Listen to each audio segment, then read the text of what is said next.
बहुत रात हो चुकी थी, दुनिया सो चुकी थी और मैं एक अंधेरी ख़त्म न होने वाली सड़क पर अकेला था। मेरा नाम रोहन है। मुझे बस अपना बेड चाहिए था, लेकिन घर अभी बहुत दूर था। बस मेरी हेडलाइट्स से रोशनी आ रही थी, जो सेफ फील करने के लिए मुश्किल से काफ़ी थी। लोग इस सड़क के बारे में कहानियाँ सुनाते थे, लेकिन मेरी थकावट ने डर को दबा दिया था। इंजन की आवाज़ ही मेरा अकेला साथी थी। रात की हवा में अजीब सी बेचैनी थी।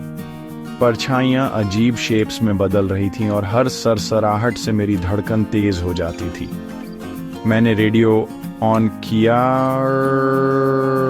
बस स्टैटिक था, चुप्पी, किसी भी आवाज़ से ज़्यादा तेज थी। बस मैं, मेरी कार और मेरा धड़कता दिल। तभी मुझे वो सुनाई दिया, एक हल्की फुसफुसाहट जो हवा में लगभग खो सी गई थी। मैंने खुद से कहा कि कुछ नहीं है, बस हवा है, लेकिन आवाज़ फिर से आई और क्लियर। वो एक आह थी पिछली सीट से। मेरा खून जम गया। मैंने स्टीयरिंग व्हील कसकर पकड़ लिया। इतना डरा हुआ था कि पीछे देख भी नहीं सकता था। Die sinking Codex Imagenda, ये फीलिंग मुझ पर हावी हो रही थी। फुसफुसाहट बढ़ती गई, एक धीमी उदास आवाज़ जिसे इग्नोर करना नामुमकिन था। मैं कार रोककर भाग जाना चाहता था, लेकिन बाहर का अंधेरा और भी बुरा था। मैं फंस गया था पिछली सीट पर किसी अनदेखी चीज़ के साथ गाड़ी चला रहा था। अपनी मर्जी के बिना ही मैंने रियर व्यू मिरर में देखा, कुछ नहीं, बस परछाइयाँ थीं। राहत कुछ पल की थी। देखे जाने का एहसास बस बढ़ता गया। मैंने फिर देखा। इस बार मैंने उसे देखा, एक शेप रात से भी ज्यादा काली पिछली सीट पर बैठी थी। डर ने मुझे जमा दिया। फुसफुसाहट रुक गई।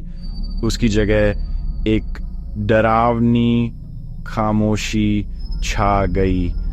मैं हिल नहीं पा रहा था, चीख भी नहीं पा रहा था। हवा बर्फीली हो गई, मेरी सांसें दिख रही थीं। वो शेप बिना हिले बैठी थी, एक शांत पैसेंजर। इंजन की आवाज़ मौत का गाना बन गई थी। हर किलोमीटर एक बुरे सपने में और गहराई तक जाने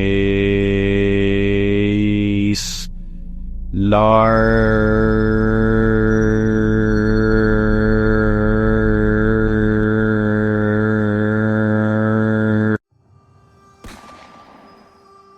फिर एक नई आवाज आई, टपकने की, गीली और लगातार, पिछली सीट से।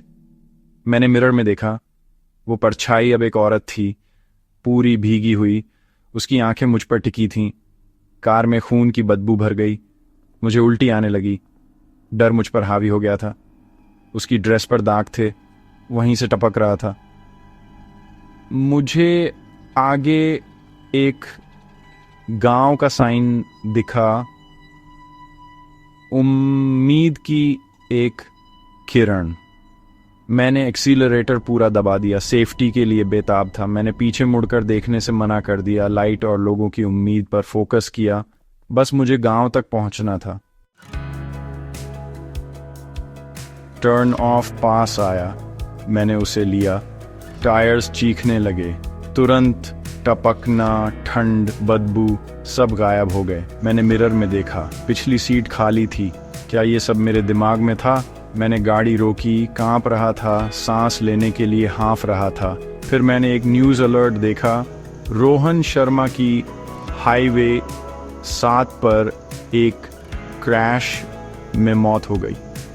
मैंने अपने हाथों को देखा, अपनी कार को, सॉलिड, रियल। भूतनी ने मुझे नुकसान पहुंचाने की कोशिश नहीं की थी। वो मुझे उस सड़क से दूर कर रही थी जहां मेरी मौत हुई थी। वो मुझे घर जाने में मदद कर रही थी।